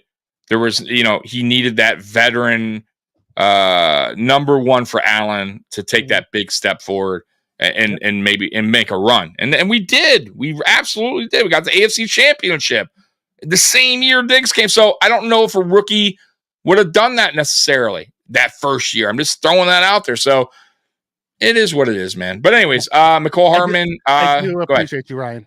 He came in and say, "Well, we can agree to disagree." Yeah. Absolutely. And come back. Give us more of your takes. We're happy to discuss them here, whether we agree or not. Are you a Bills fan or a Chiefs fan? Just curious, or just a different fan of a different team? I thought he said he was a Bills fan. Okay. I never seen him in the chat. So, Jamal Agnew, what do you think about him? 3 years ago, I would have been all for it. If Agnew's gonna be our returner, I'm good with it. As a wide receiver 6 and special teams guy, I'd be okay with it. I don't want him to be a focal point in the offense because Agnew can also line up in the backfield. That's a lot of what Curtis Samuel would do. Yep. Tight end Logan Thomas, who we're all familiar with, right? Play for. I think I wouldn't want him only because, man, he's injuries have really plagued him. And he just can't stay healthy. And I think our tight end room is fine. See, I like our tight end room. If we were truly gonna go get a tight end, right? I'd want us to go get a Logan Thomas or a Jimmy Graham. Bring that veteran into the room with the two younger guys. But I don't think we need to. That's just wasting money. Yeah, I'm with you there. Oh, I want no part of Donovan Smith. I want no part of that. Donovan Smith. That guy got used last year. DJ Humphries. I would be okay. I mean, really, if we were going to go out and try to get a guy, I would want Bakhtiari as my swing tackle. You got Leno. Leno a good swing. Yeah. Dalton Reisner. What do you think about Dalton Reisner? I love Dalton Reisner, but he's not much. He will. You got Trey Turner, guard, Connor Williams. Wyatt Davis is the one that I would want from a guard's perspective. Remember Wyatt Davis from a few years ago? Yeah. Let's bring him in and give him a shot and see what our offensive line coach can do with that guy. What do you think about Connor? His backup. He's a veteran. Did okay with Miami. I know Curtis liked him. Connor Williams is okay. But we have, I think for like he's better. He's a better center than he was a guard, and I don't see where he would fit. Well, if you're putting McGovern back at guard, let's say Pratt wins it. Let's say he does, like hypothetically. You put McGovern. I don't know if Williams is better than Edwards. Because Edwards would slide in and McGovern would slide over. Yeah. I guess. I don't know. I think they're close. It comes down to Yeah. I know. I absolutely think that Edwards is a better player than. Okay. I'm not a big Connor Williams fan. I got you. What about Edge Calais Campbell? He used to be damn good at one point. Calais Campbell, I would love Calais, and the reason why I would love Calais is I think he would be the best out of group. He's group's mentor. Yeah. Yep. We can bring a couple of people. I do think we're going to bring some people in after June 1st. Yeah, absolutely. I think we're going to have some money for Micah. I think we're going to have some money for another CB4. I think we'll see a few. I don't know if we bring much in on the offense. I think where we bring it in is on the defense. Yeah. I'm with you there, Mikey. What about Agba? Like Agba? What Agba do you get? Same with Lawson. Right. What version of them are you getting? Are you getting the coming off the injury version, or is he a couple years off the injury and he's back to what he was? Because they were both elite talents, you know what I mean? But they haven't been for a couple years. Yep. Carl Lawson. Yeah, how you feel about Carl Lawson? Carl, I follow same with all three of these guys. Yeah. Like Yannick is a guy who I would love to have. Yannick's a pure pass rusher. Yeah, absolutely. Carl Lawson reminds me of a guy who would probably do really well in a Sean McDermott defense because he would be rotated. There are some solid players out there, especially at edge. 100%. Yes. I'd be okay with Golson. Yes, 100%. I mean, I didn't even know these guys. Yeah, I didn't even realize these guys were available. They have Tyler Bowser. It's crazy. Too. I mean, man. There's a lot here. Hey, Gary Hughes. Hey, listen, I'd be okay with a swamp Jerry. I would if you want. Yeah, yeah. There's some corners. Comes a corner. And Dory Jackson. Yep. Stephon Gilmore. He ain't coming back. As much as Bills fans thinks, I just don't see it happening. He played really well. Same with he did. X. He absolutely did. I would now X. Yeah, depending on the money, man. I'm gonna tell you, when healthy, he's that dude. When healthy, I know he's a little handsy, but man, he's a ball hawk. He's a really good player. I don't know what kind of money he's demanding right now, but man, if he were to do a Floyd kind of deal, I would 1,000%. Who's sitting? If he's healthy, you have to start him over. I hate to say it, you have to give him. He has to be CB2. He'd have to be. Who's sitting? CB3 would have to be Bernard. You have to. You would not listen. There's no way a healthy CB1. Okay, I don't know. Maybe you're right. I don't know, but maybe you're right. But either way, listen. If Howard is healthy, he has to be in there either 1 or 2. Like that is he's dynamic. He makes plays. Like we haven't had that for a while. I get it. But man, he also makes a ton of plays. I would be totally up for it, depending on the price. Before you move on to the next one, going back to linebacker, one that didn't show up, Shaq Leonard. I don't know if we got to that point. Well, we're at corners. I imagine linebackers we've passed. Maybe we'll see. Maybe they didn't feel we needed to upgrade linebacker, but Shaq Leonard one. I would love to let McDermott get his hands on Shaq Leonard. See if they can get the old version of him back. Yeah.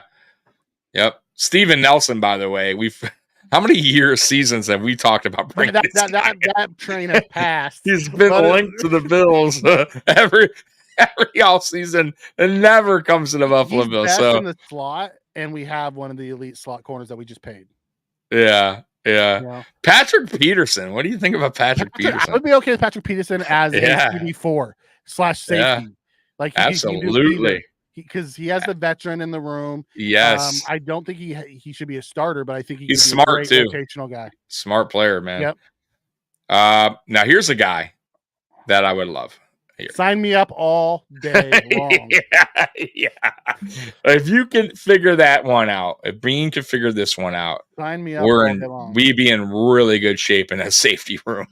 Eddie Jackson. I love Eddie. I don't even hate Eddie. Quandre Diggs. I'm not a big Diggs guy. I think he's okay. Yeah, I don't hate him though. Gibson. What do you think about Gibson? I don't think Gibson is kind of reminds me of the Taylor Rapp, Mike Edwards type of player. Yeah, you're right. They didn't have linebackers. That's it for. That's it. So, what's your linebackers? Any more linebackers? There was 2 linebackers. There was Shaq Leonard and there was Quan Alexander. Were the 2. So that's it. Okay. So that did it for that, man. That was fun. That was cool to get a little go over that. Yeah. Listen, it will be interesting to see what in the next week or two who they sign, because they will sign somebody. Somebody's they're definitely going to sign a couple more free agents now that they got that money freed up from the Trey White get released Trey White. So curious who they sign. Spence says, I didn't realize our CB room was in that much desperation. It's our 2 starters, and then it's Elam and Ingram.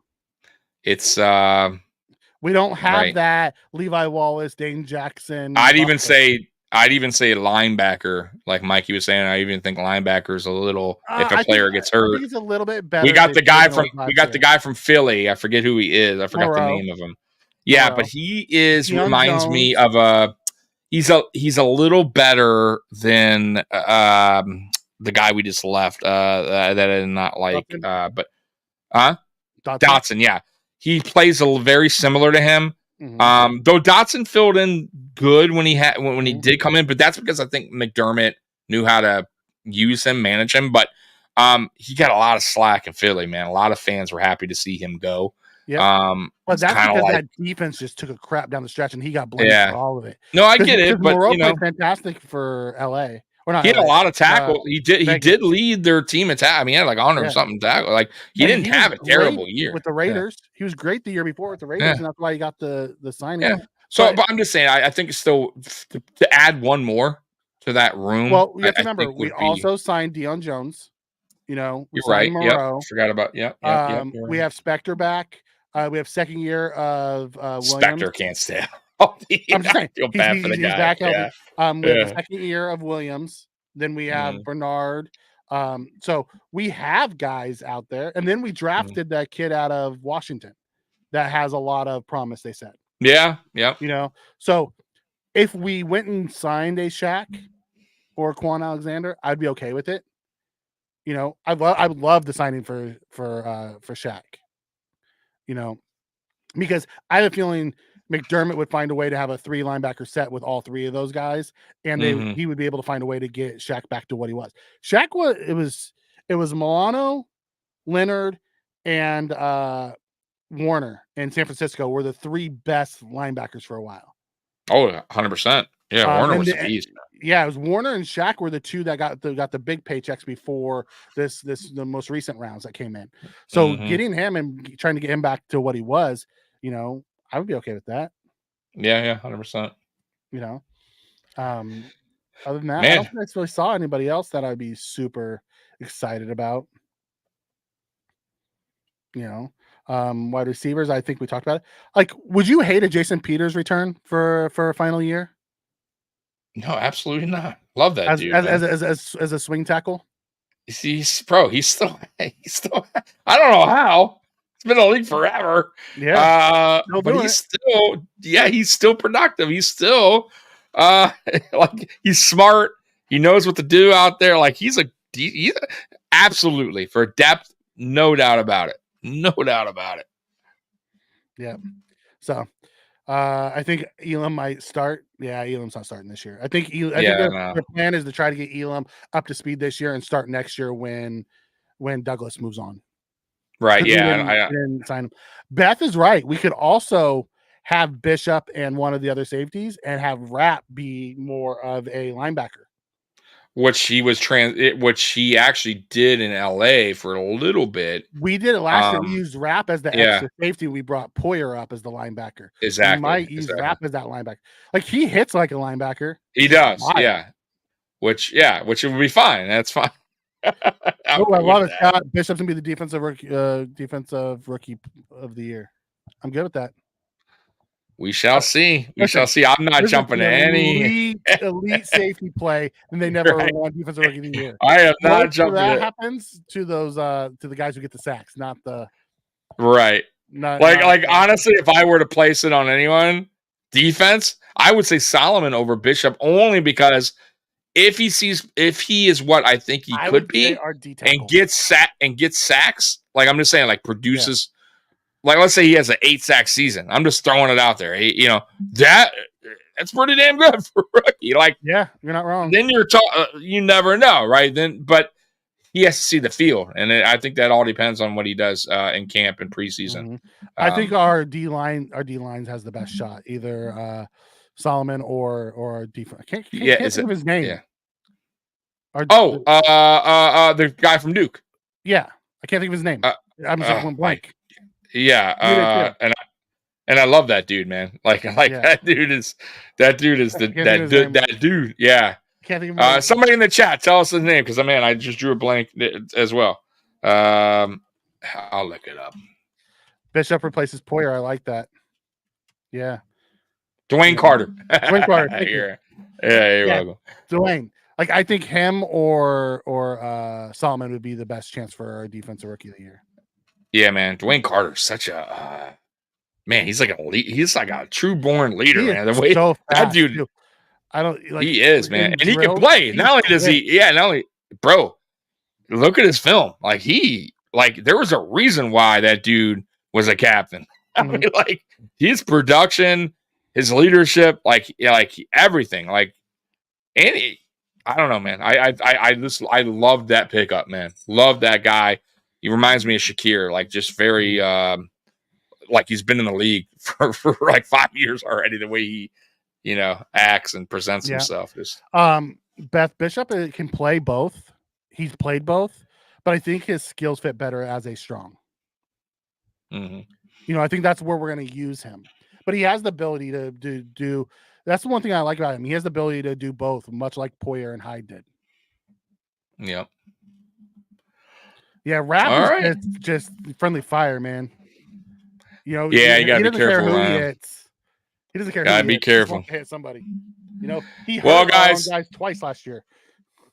That is it, Mikey. We've been on here an hour and 50 minutes, almost pretty much 2 hours almost. So, guys, man, we appreciate you once again staying on, man, for 2 hours of just blabber. And I'm sure we touched on going on. I'm sure we touched on some cool things that you guys might have taken away from this podcast. We hope. If not, thanks for hanging with us tonight. Talking nonsense. Right. So next week, just what's on tap. Obviously the same things, man. Tuesday, wrestling podcast, Nuclear Heat Wave. Wednesday is Mafia Talk. Sean's been filling in, so thank you, Sean. If you're watching, Sean's been co-host with Jay while Big Cuz is recovering. Yep. So thank you. Shout out to Sean for doing that. So they should be on Wednesday as well at 10 o'clock. And then me and Mikey will be back Friday at 9 o'clock. And that is it. And then, man, Mikey, it's going to be another month of nothing. Yep. Spence says you're lazy. But it's okay. We have something planned during that month of nothing. Oh, matter of fact, yeah, I might as well say that now. Yeah. So listen, guys, so real quick before we go, because I meant to say that. Thank you, Mikey. Yeah. We are coming up with an all-time or ultimate Buffalo Bills team. And we're building a team. Think about it like Madden. Yeah, so it's going to be not a 53. So how we're going to do it is we're going to do it 2 quarterbacks, 2 running backs, 4 receivers, 2 tight ends. We're gonna do 2. Hard. Yeah, no, because I don't want it to be crazy. It's just gonna be 2 and 2 and 4. So we'll talk about it. But either way, it's gonna be kind of like an ultimate Buffalo Bills team from the past to the teams? An all Madden team. But it's gonna be an all Buffalo Bills team. We're gonna build right. So it could be from past to present. And it's going to be on both sides of the ball, right? We're going to stay NFL versions, not AFL versions, right? Because we can get real deep. No, not AFL. We're going to go. We're going to go we can even go back to let's say O.J. Simpson days, right? 70s, right? And we'll go forward from there. NFL days. Yeah, and we'll decide how many quarterbacks, how many. You have Thurman, you have Cookie Gilchrist. Oh, so many. Yeah. So, and it's going to be tough. And some of you guys may not agree with the list and what this team's, but that's going to be the fun part of it. Dude, a ton. God. A ton. So where do you put Diggs in that crew? Diggs broke all their records in 4 years. We got to talk about that because I may not put him on my.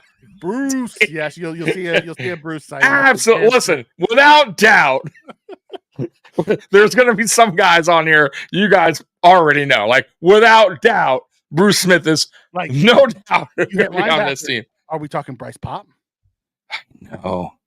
You know? God. There's a lot of... There's a bro. We have Bennett. We got Pop. I know. I mean, guys, this is... Where does Milano fit in this? This is back to our top 100 that we did. Yeah, this is going to be sort of like the top 100, guys. So it's going to take a little time, probably a month away.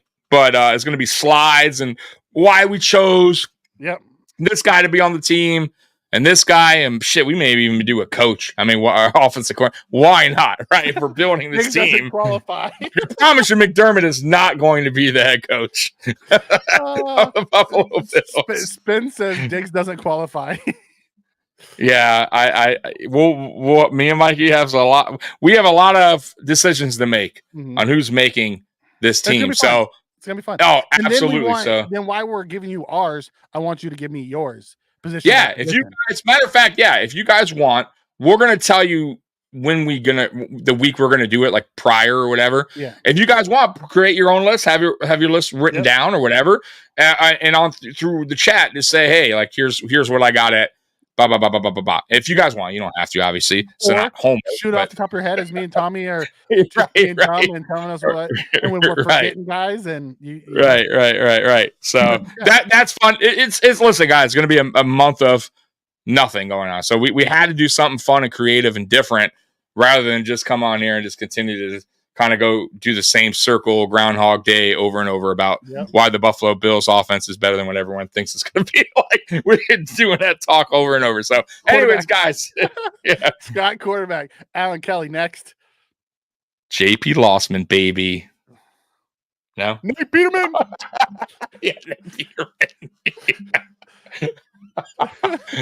Punter, Matt Hawk. Every time I think of Nate Peterman, I hear Rico's voice in my head yelling Nate Peterman. We'll do the opposite. We'll do the worst Buffalo Bills. Oh, there you go. Now we can have some fun. Might be fun, right? The all-time draft. The all-time shit. Right. The all-time crappy Buffalo. Instead of the ultimate, we'll have the shittiest. Scott Blakely, McCoy, and Thomas. That's it. Ooh, man, he says no Cookie. He says no OJ. Nah, see, I gotta disagree, man. OJ Simpson was unbelievable. You can't not put. But here again, this is gonna be the fun of it. When we go over this, you guys are gonna be like probably disagreeing and agreeing. Like this is what the fun of it. That top 100 was great. Like I loved it. That's what it was a lot of fun. Oh, dude, I still get messages and comments on those. At the 100. People were telling us we missed guys still. We missed. Oh, dude, it was crazy. People were mad. Some people were like, "How could you put him?" Or people were like, "How could you put him at 53 when he should be in the top 25?" It's like, dude, you know how many great Buffalo Bill players came through this team? It's very tough to gather just 100 and stack them all in the right spot. We'll have to figure it out, Spen, because I have a feeling if we try to just do starters, we're going to leave a ton of guys off.